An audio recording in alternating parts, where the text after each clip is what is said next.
So last year, March of 2020, when COVID-19 had just hit, the most important task list we all had in my department on staff was to go through our list and make sure that we called Bethany members, checked on them, prayed with them if they had any prayer needs. I was going through my list, doing my calls, and there comes Appley Jackson on my list. She was one of my most amazing phone calls that I had. I remember her just being so thankful that Bethany Church was reaching out to its members and calling people. I remember the one word that she used was she had felt very alone. In fact, she was crying on the phone, telling me how nobody else in her life had reached out to her or checked on her to find out how she was doing. When she said nobody else in my life, not my coworkers, no one else has called me or reached out to me, like, that really hit home and that really hit my heart.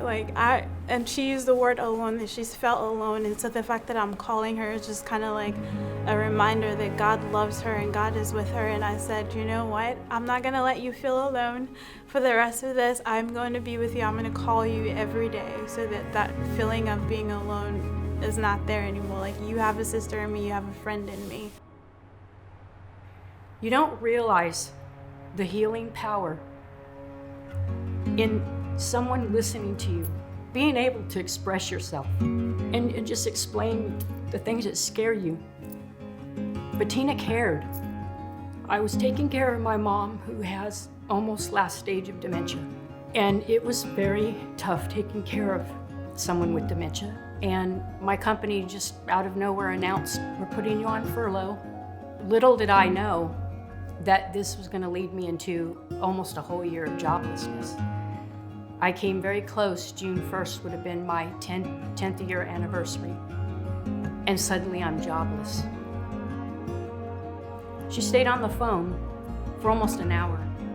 And when we got off the phone, I was thinking, I'm talking to a person who I don't even know, and yet she felt special to me.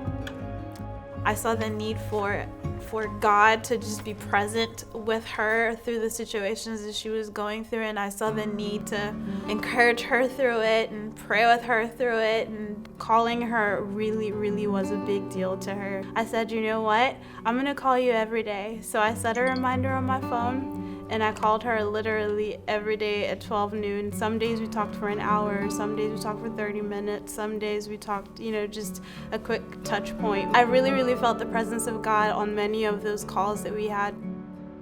I was starting to realize that God was really there in my home with us.